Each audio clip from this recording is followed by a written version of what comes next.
Bonjour à tous.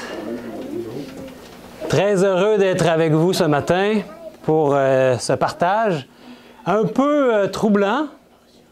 J'ai mis une image que peut-être certains ont en tête quand on a cette idée de tourment éternel. On va essayer de voir aujourd'hui qu'est-ce qu'il y en est en prenant la Bible comme appui.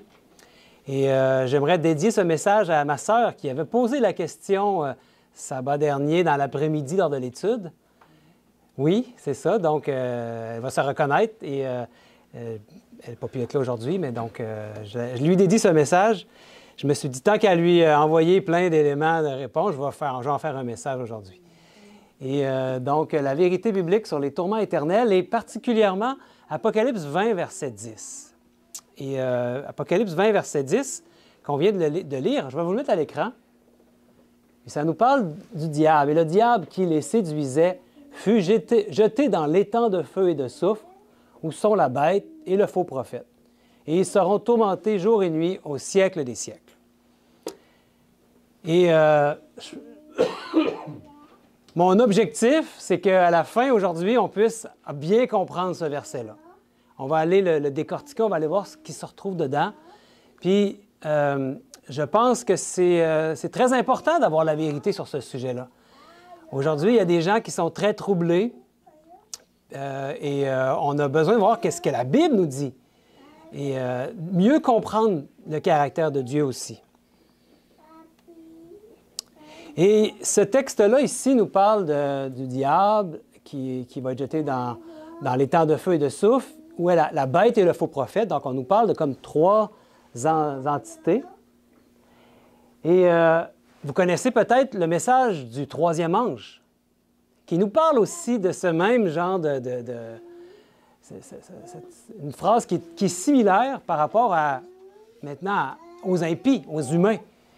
Et Apocalypse 14, verset 9 à 11, c'est le troisième ange. Un troisième ange les suivit en disant d'une voix forte, « Si quelqu'un adore la bête et son image et reçoit une marque sur son front ou sur sa main, il boira lui aussi du vin de la fureur de Dieu, versé sans mélange dans la coupe de sa colère, et il sera tourmenté dans le feu et le soufre, devant les saints anges et devant l'agneau. Et la fumée de leur tourment monte au siècle des siècles, et ils n'ont de repos ni jour ni nuit, ceux qui adorent la bête et son image, et quiconque reçoit la marque de son nom. » C'est très similaire, hein? On voit que non seulement la bête, le faux prophète et Satan, mais aussi tous ceux qui vont accepter la fameuse marque. Ce n'est pas l'objet aujourd'hui de mon message de parler de cette marque de la bête, mais ce qui va leur arriver va être la même chose que ce qu'on a vu dans Apocalypse 20. Et quand on parle ici du feu, le feu et le soufre, c'est la même chose qu'on a vu, les temps de feu et de soufre. Quand on parle de feu d'après la Bible, c'est souvent associé à la destruction, à la disparition totale ou à la purification. Et ça vous fait penser peut-être à Sodome et Gomorrhe. Vous connaissez Sodome et Gomorrhe. Qu'est-ce qui s'est passé à Sodome et Gomorrhe? Ils ont brûlé, oui, c'est ça. En fait, oui, c'est ça. En fait, c'était deux villes où est-ce que c'était des gens qui agissaient en conformité avec Dieu? Non, c'était des gens qui étaient devenus très méchants, très mauvais, toujours tournés vers le mal. Et Dieu a envoyé un feu du ciel et a détruit Sodome et Gomorrhe. Et on voit ici Lot et ses enfants qui sortent de la ville. Lot, c'était le seul juste qu'il y avait dans la ville et il est sorti de la ville. Et donc, il y a un feu qui est tombé puis qui a détruit Sodome et Gomorrhe. Puis est-ce que le feu brûle encore aujourd'hui, vous pensez? Non, hein? Je veux dire, on le saurait, il y aurait un endroit sur Terre où ça brûle continuellement, ça serait un peu étrange, on l'aurait sûrement su. Donc aujourd'hui, Sodome et Gomorrhe a cessé de brûler. Et on va voir qu'est-ce qui s'est passé dans Genèse 19. Alors l'Éternel fit pleuvoir du ciel sur Sodome et Gomorrhe, du soufre et du feu. Je pense qu'il me manque un mot. De par l'Éternel. Il détruisit ces villes, toute la plaine et tous les habitants des villes et les plantes de la terre. Donc, le soufre du feu, qu'est-ce qu'il a fait? Le soufre et le feu a détruit la ville, bien, les villes. Hein? Et c'est une destruction.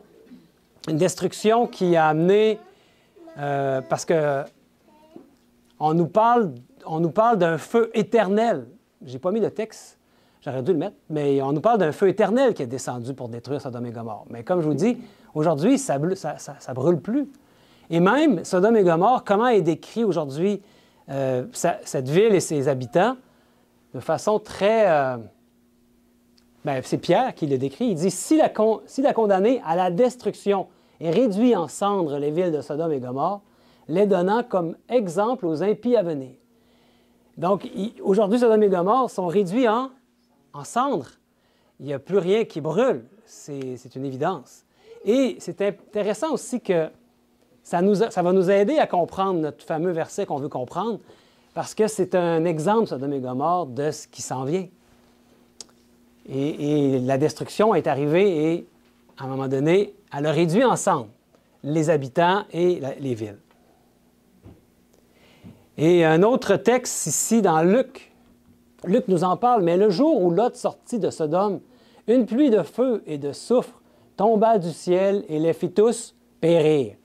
Il en sera de même le jour où le Fils de l'homme paraîtra. Donc, on a déjà des beaux indices, vous ne trouvez pas, parce qu'ici, on associe la pluie de feu et de soufre à périr. Donc, ils ont péri, détruit, fini, néant. Puis, ça dit que ça va être la même chose lorsque ça va être le jour du Fils de l'homme, lorsqu'il va paraître. Jude nous en parle aussi. Ah, c'est là que j'ai mis mon texte, oui. Que Sodome et Gomorrhe et les villes voisines qui se livrèrent comme eux à l'impudicité et à des vices contre nature sont donnés en exemple subissant la peine d'un feu éternel. Intéressant, il y a eu un feu éternel qui est tombé, qui les a fait, en fait, tous périr, réduits en cendres.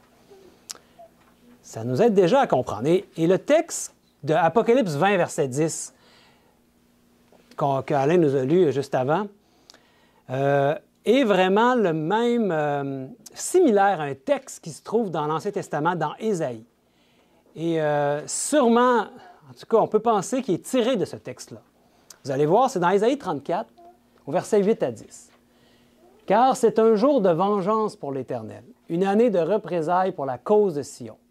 Les torrents d'Édom seront changés en poix, et sa poussière en soufre. Et sa terre sera comme de la poix qui brûle. » De la poix, c'est ce qu'ils utilisaient comme un genre de goudron pour étancher les bateaux, très visqueux et très inflammable. Et elle ne s'éteindra ni jour ni nuit. La fumée s'en élèvera éternellement. D'âge en âge, elle sera désolée à tout jamais. Personne n'y passera. Vous ne trouvez pas que ça ressemble à Apocalypse 20, verset 10? Il y a des similitudes. Hein? On parle de ni jour ni nuit, à tout jamais. C'est comme le même langage au siècle des siècles dans Apocalypse 20 qu'on avait vu. Et c'est aussi du soufre. Et ça brûle, c'est du feu. C'est le même langage ici qu'on peut voir que Apocalypse 20, 10. Ni jour ni nuit, éternellement, à tout jamais, pour toujours. C'est le genre de langage qu'on a quand on regarde ces versets-là.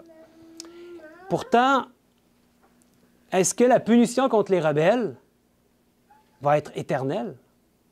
On voit que Sodome et Gomorrhe, leur punition, qui était pourtant un feu éternel, n'a pas eu des conséquences éternelles. Ça ne brûle plus aujourd'hui. Ils ne sont pas en train d'être tourmentés, Sodome et Gomorrhe. Ils ont péri. Ils ont été détruits.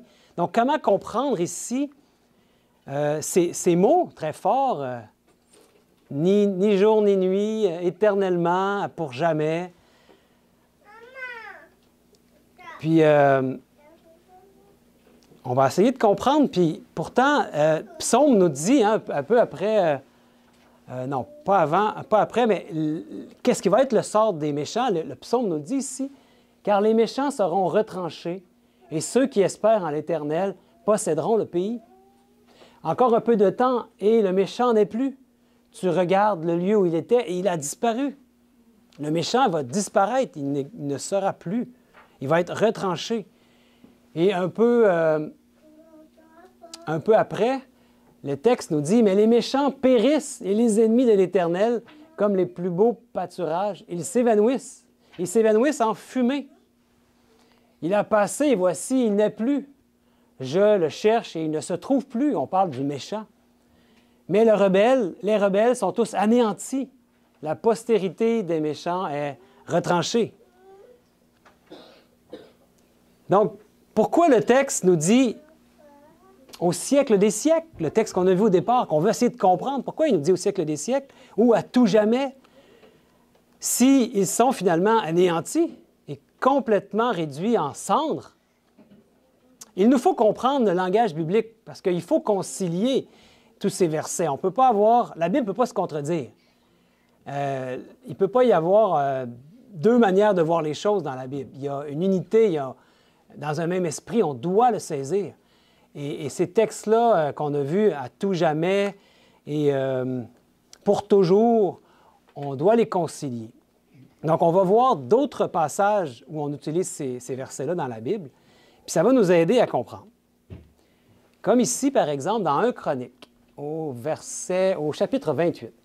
« L'Éternel, le Dieu d'Israël, m'a choisi dans toute la maison de mon père pour que je fusse roi d'Israël à toujours. » C'est David. « Car il a choisi Juda pour chef, il a choisi la maison de mon père dans la maison de Juda.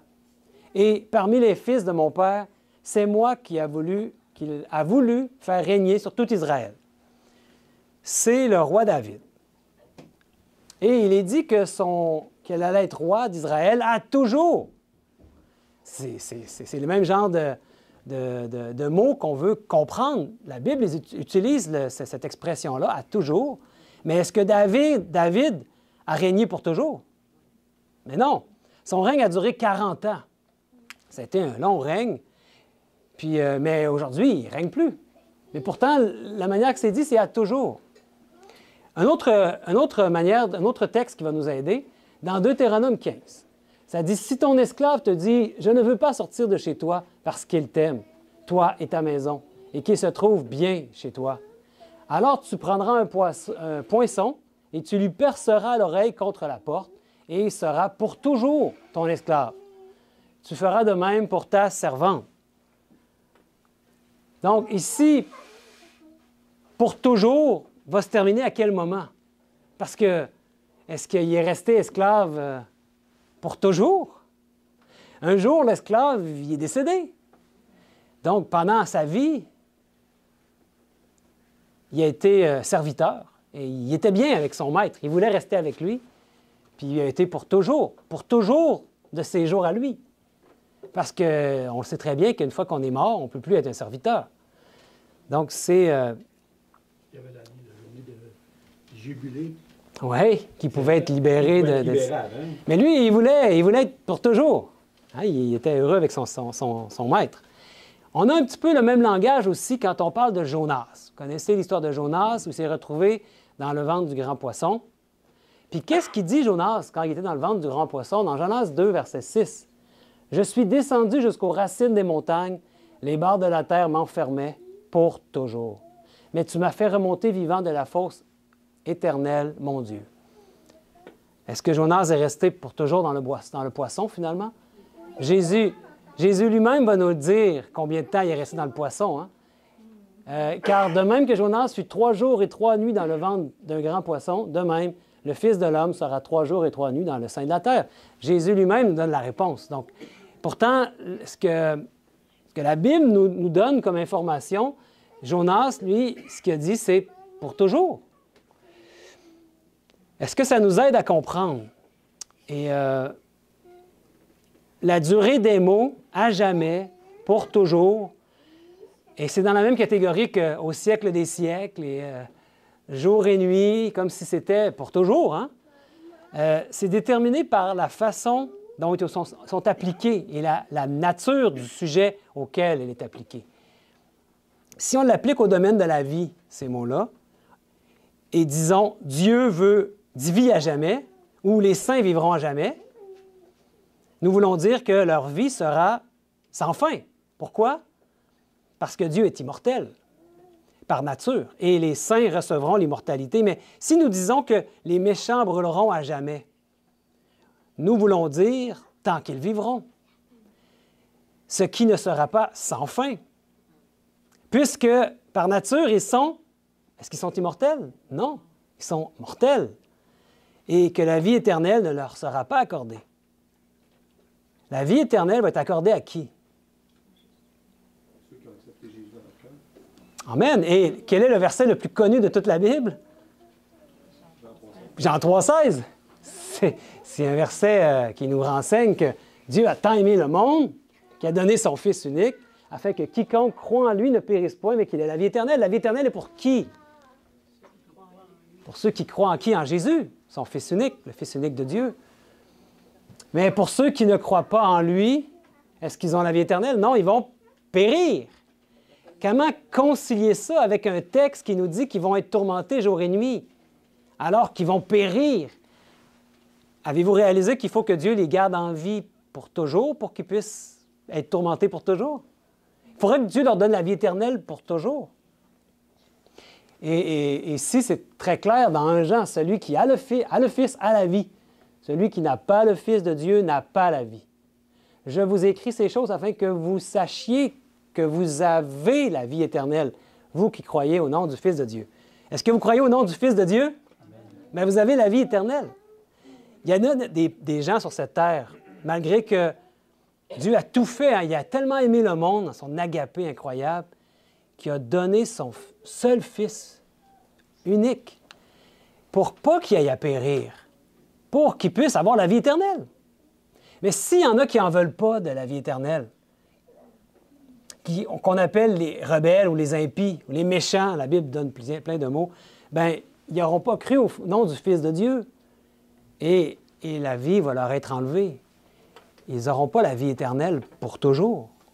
Ça serait contraire à beaucoup de textes d'Écriture. Si on veut que ce soit une vérité, le texte qu'on a lu au début, bibliquement parlant, on a un problème avec une foule de textes dans la Bible. Là, la Bible, tout s'effondre. Il faut réfléchir, il faut aider les gens aussi à réfléchir. Si vous croyez qu'on ne s'en va pas vers un tourment éternel si on est un impie, bien, étudiez ce sujet parce qu'il y a beaucoup de gens qu'il faut délivrer de cette fausse croyance qui nous vient de Babylone. Hein? Donc, Dieu ne va pas donner la vie éternelle aux impies pour qu'ils puissent vivre éternellement et les voir être tourmentés pour toujours. Mais qu'est-ce qui fait que le feu s'arrêtera? Parce que le feu va brûler. Qu'est-ce qui fait qu'un feu s'arrête de brûler aujourd'hui? Si vous mettez le feu sur du bois, par exemple, quand il n'y a plus rien à consommer, quand le feu a brûlé tout ce qu'il y avait à brûler, à un moment donné, ça arrête de brûler. Donc, ça va être la même chose pour ceux qui vont choisir qui vont avoir rejeté Christ. Bien, ils vont brûler. Puis à un moment donné, il n'y aura plus rien à brûler. Ils vont être comme de la cendre, du chaume sur la terre. Donc, ça va s'arrêter à un moment donné, quand il n'y aura plus rien à brûler. Et qu'est-ce qui va rester à la fin? Malachie nous le dit, 3:21. « Et vous foulerez les méchants, car ils seront comme de la cendre sous la plante de vos pieds, au jour que je prépare, dit l'Éternel des armées. » Donc, ça va brûler, ça va être sur la terre que ça va se produire. Et en quelque sorte, on va marcher sur les restants, la cendre des impies. Ils vont devenir comme ils vont engraisser la terre, ils vont du compost, du fumier, je ne sais pas. Mais le texte qu'on a lu dans Apocalypse 20, verset 10, nous parle quand même d'un étang de feu et de soufre. Est-ce que c'est un lieu réel? Est-ce qu'il y a un endroit où réellement il y a un lac ou un étang de feu et de soufre? Bien, il y a un texte juste après Apocalypse 20, verset 10, qui nous aide à comprendre. C'est le verset 14. Apocalypse 20, 14. « Et la mort et le séjour des morts furent jetés dans l'étang de feu. C'est la seconde mort, l'étang de feu. » Intéressant, vous ne trouvez pas? Qu'est-ce qui est jeté dans l'étang de feu d'après ce texte? La mort et le séjour des morts. C'est ça qui est jeté dans l'étang de feu.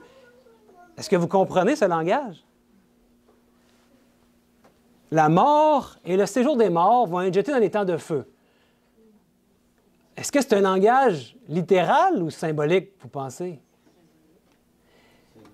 Vous vous souvenez, je vous avais parlé, pour ceux qui étaient là au début de l'année, j'avais fait certains enseignements sur le roi du Nord, etc., la question d'Orient. Et j'avais amené les règles d'interprétation de William Miller. Ça vous rappelle quelque chose?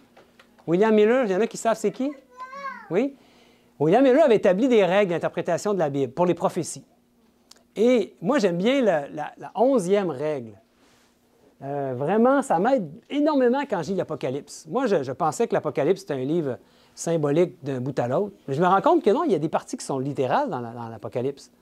Je suis en train de revoir toute ma façon d'étudier les prophéties grâce à ces principes tout simples que je vous conseille vraiment d'aller voir. D'ailleurs, on a cette page recto verso ici, plastifiée dans la librairie. Je pense qu'il en reste encore. Vous pourrez en prendre si vous voulez. Mais le principe numéro 11 est très intéressant. Il nous dit, pour découvrir si un mot est figuré ou symbolique, prenez son sens tel quel. Et s'il ne fait obstacle aux simples lois de la nature, alors il doit être compris au sens littéral, sinon au sens figuré. Vous comprenez? Si tu prends le texte, c'est comme le texte qu'on vient de voir, là. C'est bizarre, non? Avez-vous déjà vu ça? La mort, c'est un concept, la mort, qui est jeté dans l'étang de feu. Est-ce que ça se peut? Est-ce que ça fait obstacle aux simples lois de la nature? Je trouve que c'est vraiment un bon principe. Ça nous aide vraiment à comprendre qu'est-ce qui est symbolique, qu'est-ce qui est littéral. Ici, si on en fait quelque chose de littéral, que les impies vont être tourmentés pour toujours dans un lieu qu'on appelle l'étang de feu, qui serait un lieu réel. Mais là, on a un problème avec ce verset-là, le verset ici, parce que c'est symbolique ici. Donc, l'étang de feu et de soufre, c'est quelque chose de symbolique. Ce n'est pas un lieu réel. Et finalement, dans le même verset ici, c'est formidable parce qu'on a la réponse de qu'est-ce que c'est l'étang de feu. Si on continue à lire, c'est la seconde mort, l'étang de feu. On n'a pas à chercher plus loin. Dans le même verset, on a la réponse. Donc, est-ce qu'il y a vraiment un endroit qui a un étang de feu où on va avoir des gens qu'on appelle l'enfer, qui vont brûler pour toujours? Je veux dire, comment ça se fait qu'il y a des chrétiens qui sont arrivés avec cette conclusion-là? On nous a dit ça depuis longtemps, puis on l'a cru. Bien, pour faire peur. La peur, vous savez, c'est un bon moyen de faire venir les gens à l'Église ou de leur faire faire ce qu'on veut, de faire obéir. Mais ce n'est pas la motivation que Dieu veut qu'on aille. Dieu veut qu'on puisse aller à lui librement, par amour, parce qu'on apprécie son amour. Ça, c'est la bonne motivation qu'il veut qu'on aille, mais pas la peur. Donc ici, la seconde mort, c'est quoi d'après le texte? L'étang de feu, c'est la seconde mort. Intéressant parce que ce concept-là de seconde mort, ce n'est pas un concept que beaucoup de chrétiens discutent ou on n'en parle pas beaucoup. Puis il y a un autre texte qui nous dit aussi la même chose par rapport à la seconde mort. Ça dit, mais pour les lâches, les incrédules, les abominables, les meurtriers, les impudiques, les enchanteurs, les idolâtres et tous les menteurs, leur part sera dans l'étang ardent de feu et de soufre, ce qui est la seconde mort. Donc, dans Apocalypse 20, verset 10, le texte qu'on veut comprendre, qui nous intéresse, on nous parle d'un étang de feu et de soufre. On apprend maintenant que c'est la seconde mort. Ça veut dire... la première mort, la mort naturelle, on n'a pas à la craindre. Mais craignez la deuxième mort. On va voir pourquoi. Parce qu'on peut déduire, on peut comprendre aujourd'hui avec ce qu'on voit que le lac de feu, ce n'est pas un lieu réel de tourment pour toujours et toujours. Je veux dire, pensez-y, comment vous pourriez être au ciel, vous qui seriez des rachetés, puis pouvoir vivre un véritable bonheur en sachant que vos proches sont en train d'être tourmentés nuit et jour dans le feu? Wow! Quel Dieu méchant pourrait faire ça? C'est difficile à imaginer même qu'on puisse arriver avec cette conclusion-là quand on connaît Dieu. Peut-être parce qu'on ne connaît pas vraiment bien Dieu, qui il est, un Dieu d'amour. Oui, c'est ça. On doit en faire abstraction. Et c'est difficile à concilier avec notre intelligence, dans notre esprit. Donc, ce n'est pas un lieu réel. On voit que c'est un texte qui est symbolique. Et la seconde mort, c'est réel. Il y a vraiment des gens qui vont mourir, et quand tu meurs, tu péris. Aujourd'hui, on a la vérité. J'avais déjà fait des enseignements là-dessus. L'homme meurt et où est-il? Vous irez voir sur YouTube si vous voulez en savoir plus.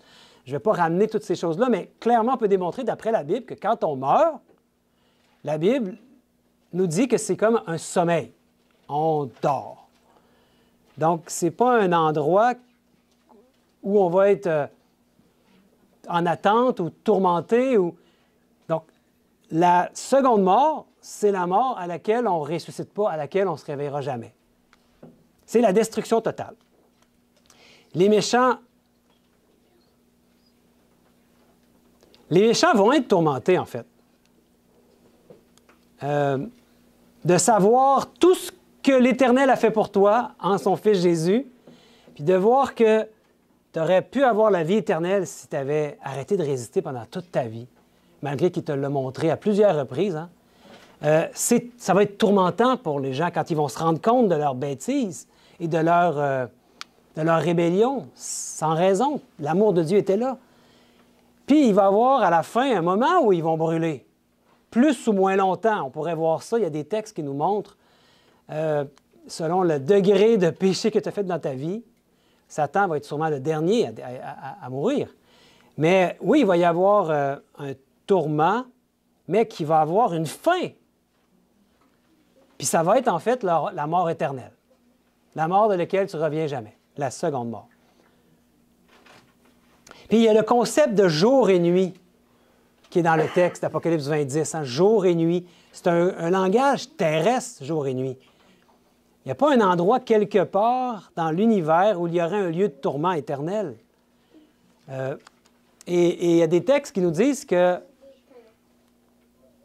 dans Apocalypse 21, ces portes ne se fermeront point le jour, car il n'y aura point de nuit. Un endroit où on va être qui n'aura plus de nuit. Le langage jour et nuit, c'est un langage pour nous les humains, sur cette terre ici, dans le monde dans lequel on vit. Mais il va y avoir un jour où tout va être restauré et il n'y aura plus de nuit. Un autre texte nous dit, il n'y aura plus de nuit et ils n'auront besoin ni de lampe ni de lumière parce que le Seigneur Dieu les éclairera et ils régneront au siècle des siècles. Donc, quand on dit qu'ils vont être tourmentés jour et nuit, c'est sur cette terre. À un moment donné, ils vont arrêter de brûler. Ils ne seront pas dans un autre endroit au ciel, je ne sais pas où, qu'on appelle l'enfer et qui va avoir un étang de feu, un endroit où est-ce que jour et nuit vont être détruits. Non, ça, c'est un langage terrestre.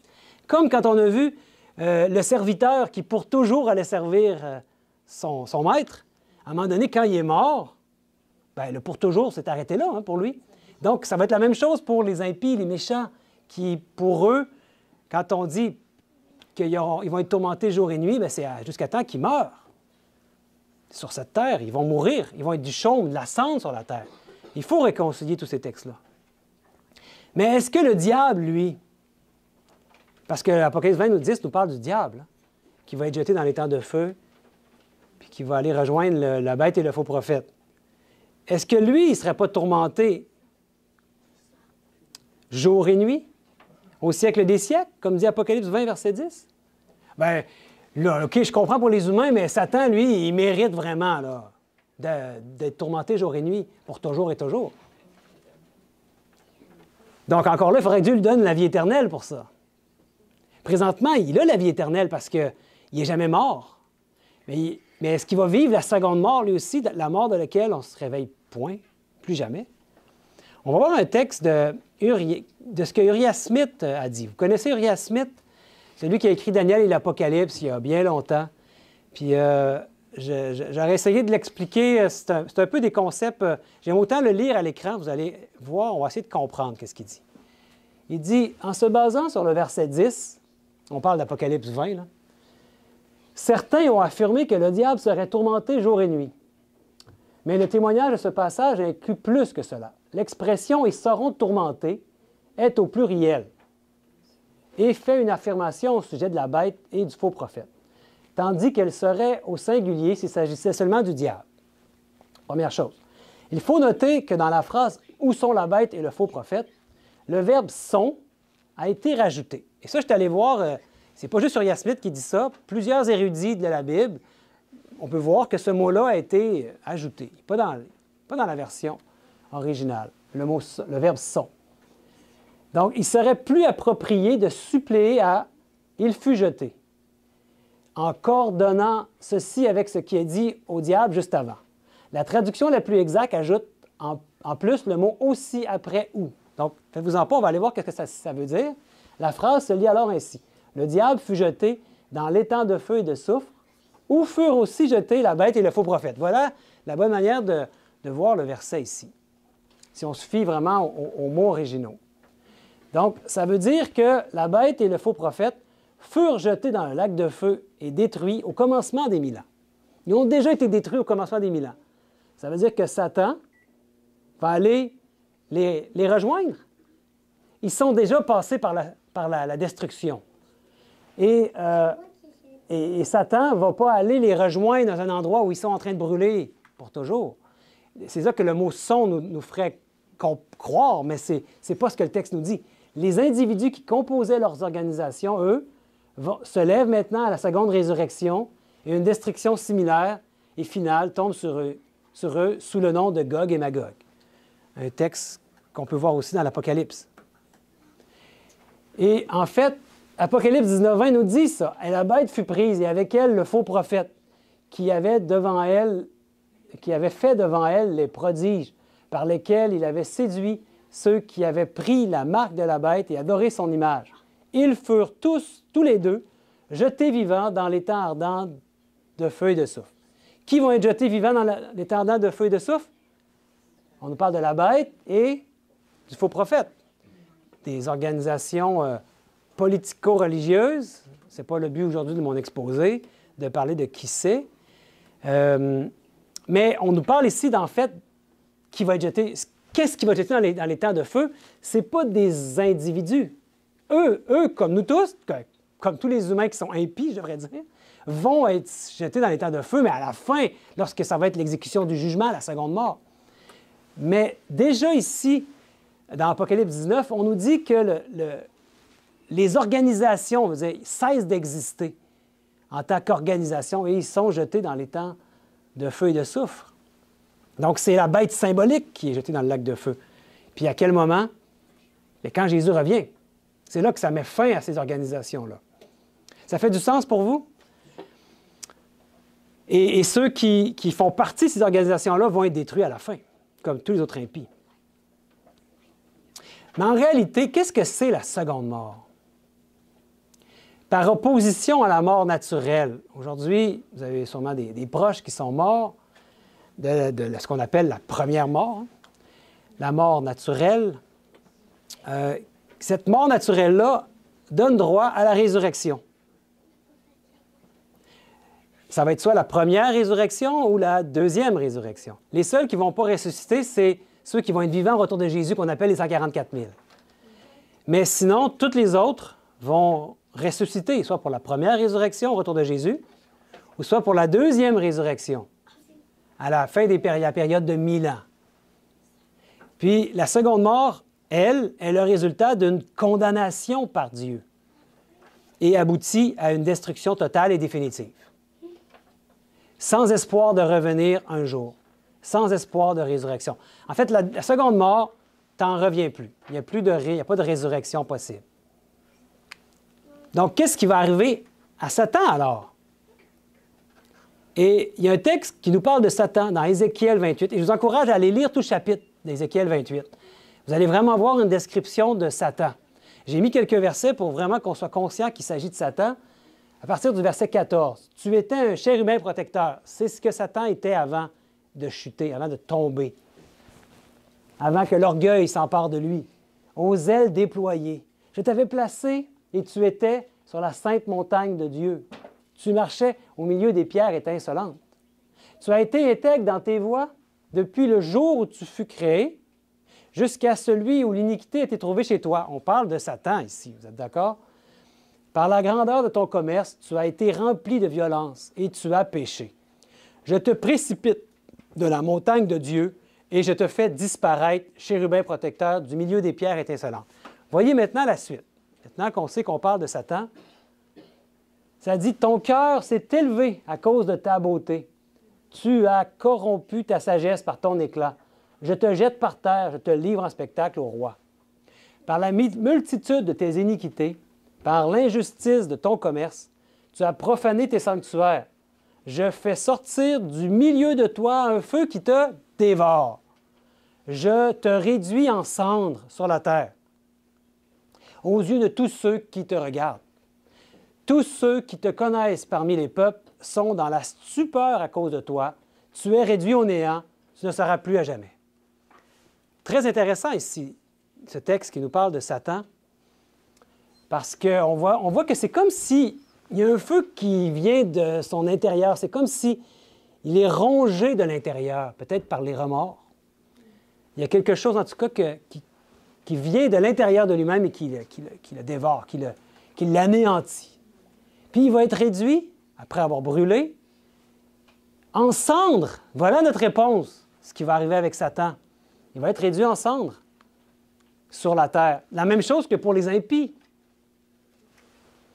Puis même, ça continue, même si on n'a pas encore compris, ça dit que tu es réduit au néant. La seconde mort, c'est ce que c'est en fait. C'est le néant. Il n'y a plus rien. Plus d'espoir de revenir. Tu ne seras juste plus jamais. Et en plus, ça dit, tu ne seras plus à jamais. C'est ça, tu ne seras plus là, tu seras à toujours. Donc, en conclusion, mes amis, Satan essaie de tromper nos esprits. Il est maître dans la séduction et dans la tromperie. Et ce qu'il veut, en fait, par ce faux concept, parce qu'on peut dire aujourd'hui que, bibliquement parlant, ça ne tient pas la route, ce concept d'un tourment éternel, jour et nuit, pour les siècles des siècles, pour les impies ou pour Satan. Ça ne tient pas la route, bibliquement parlant. Donc, il y a une fausse conception que l'ennemi, que Satan, met dans la tête des chrétiens aujourd'hui. Pourquoi? Pourquoi il fait ça? Parce que ça lui permet de détruire le véritable caractère de Dieu. Voilà la raison pourquoi il a réussi à faire croire ça. Il y a des pasteurs qui enseignent ça de la chair.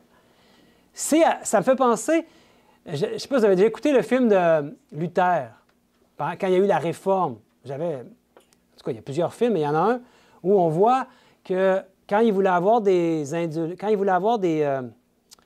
offrandes, il voulait avoir de l'argent du peuple, il arrivait avec leurs grandes affiches, puis là, il montrait des images de l'enfer et des gens qui souffrent. Puis là, tu pouvais même payer pour avoir des indulgences pour que les gens qui sont déjà morts, puis qu'on n'est pas sûr s'ils sont au ciel parce qu'il y avait peut-être des péchés, bien là, tu pouvais payer pour qu'ils restent moins longtemps dans le tourment, puis qu'ils puissent aller au paradis. Quelle hérésie, mes amis! Et il y a des gens qui croient ça, qui l'enseignent, qui se disent pasteurs, qui en fait guident le troupeau dans des hérésies, dans des chemins est-ce qui nous aident à apprécier Dieu, son caractère, son amour? Vraiment pas, hein? Comment est-ce qu'on pourrait croire en un Dieu d'amour en sachant qui donne la vie éternelle à des impies afin de les tourmenter pour l'éternité? Dieu se réjouirait de voir des gens mourir pour l'éternité. Pas juste mourir, là, puis être dans un endroit que tu ne peux pas sortir, mais tourmenter, ça veut dire tu brûles, puis là, il fait un miracle, il te garde en vie pour que tu brûles encore. Puis le jour d'après, il te garde encore en vie pour que tu n'arrêtes pas de brûler. Ça veut dire, ça te fait mal, mais tu brûles pas. C'est comme un miracle qu'il devrait faire à chaque jour pour garder des gens en vie. Avez-vous pensé à ça, comment c'est aberrant? Ça n'a pas de sens. Pour les tourmenter pour l'éternité. Quel Dieu, un despote on aurait de croire en un Dieu comme ça, un tyran de la pire espèce. Et après ça, on essaie d'aimer un Dieu comme ça. Je ne serais pas capable, moi. Donc, il faut vraiment aider nos contemporains, les gens. Vous allez voir, quand vous parlez des gens qui sont chrétiens, même les protestants, beaucoup de protestants croient à ces faussetés. Vous allez voir que c'est vraiment bien ancré en eux et c'est difficile de leur faire changer d'idée. On leur a enseigné ça. Et c'est comme s'ils veulent une justice. Moi, là, ils m'ont fait du tort, ils m'ont persécuté sur la terre. Là. Bien, je veux qu'ils payent. Les gens pensent comme ça. Vous avez déjà entendu des gens qui sont très véhéments, ils veulent qu'il y ait une justice et que ça paye, qu'ils payent. Techniquement, ils payent quand même s'ils sont morts. Ah oui, je veux dire, qu'est-ce qu'il y a de pire? Exact. Donc, mais c'est comme si Imaginez, dans la balance, là, dans le temps, dans l'éternité, tu as vécu une vie de méchanceté pendant 75 ans, 80 ans, mais tu vas devoir payer pour l'éternité. Mets ça dans la balance, là. Je veux dire, il n'y a pas un Dieu qui pourrait raisonner comme ça et qui pourrait vouloir ça de ses enfants. En fait, peut-on voir que même dans la seconde mort, c'est l'amour de Dieu qui va s'exprimer? Ces gens-là ne seraient pas heureux au ciel, ne seraient pas heureux sur la nouvelle terre, ne seraient pas heureux d'avoir les anges comme amis et d'être pour toujours dans un endroit merveilleux. Le péché reviendrait et son amour serait encore... Donc, son amour s'exprime dans le sens où tu ne peux pas emmener de force des gens qui ne veulent pas y aller, mais aussi, c'est la meilleure chose qui peut leur arriver. En fait, ils vont être détruits pour toujours. Ils vont être à néant.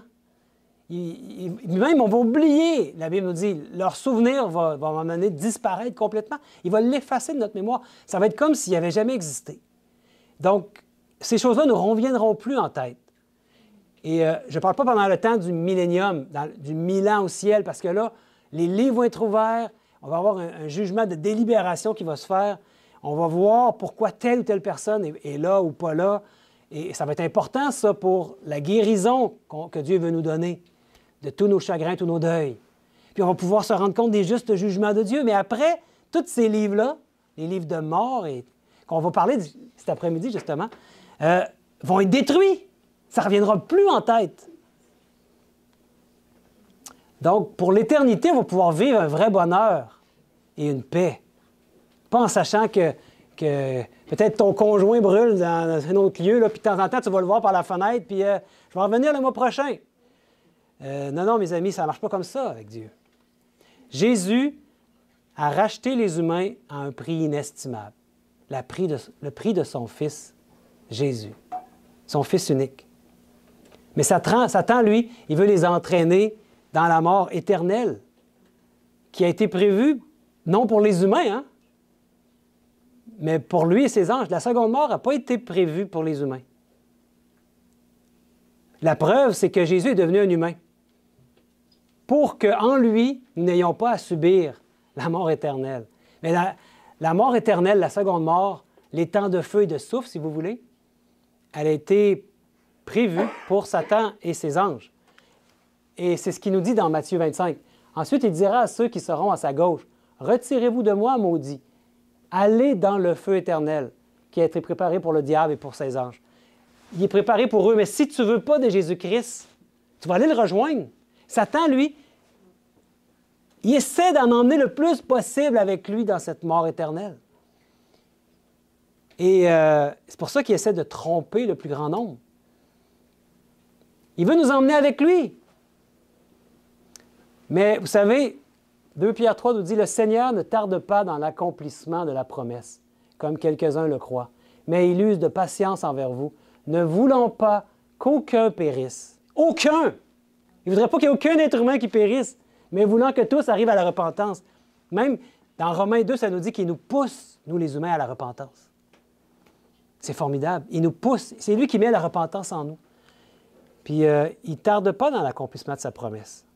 Mais il use de patience parce qu'il ne veut pas qu'on périsse.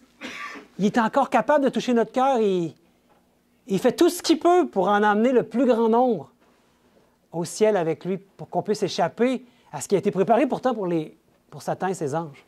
Donc, mes amis, étudions cette question. Si ce n'est pas tout à fait clair pour nous, on a besoin de connaître la vérité biblique sur les tourments éternels au siècle des siècles et qu'on puisse, à notre tour, aider d'autres autour de nous à pouvoir mieux comprendre qui est Dieu. Parce qu'on veut vraiment apprécier l'amour de Dieu puis avoir la vérité à ce sujet-là. Donc, que Dieu vous bénisse. Si vous voulez vous prosterner avec moi pour une prière, pour que Dieu vraiment nous aide à devenir des instruments pour aider d'autres à voir ces choses aussi. Bon Père éternel, l'ennemi voudrait détruire ton caractère rempli d'amour, de patience. Et malheureusement, il y a beaucoup d'êtres humains qui sont séduits, trompés. Mon Père, aide-nous à être des, comme tu l'as dit, qu'on pourrait être des lumières dans ce monde. Si Jésus-Christ, qui est la lumière, habite en nous, puis que c'est plus nous qui vivons, mais c'est Christ qui vit en nous, on est appelé à être des lumières et pouvoir amener ces vérités bibliques au plus grand nombre autour de nous, pour qu'ils puissent avoir une meilleure appréciation vraiment de ton amour, oh mon Dieu, et pouvoir te suivre, mais pas par la peur, mais par l'amour. Mets cette motivation à chacun de nous et guide-nous toujours, conduis-nous dans tes voies, je te reprie, au nom et par les mérites de Jésus. Amen.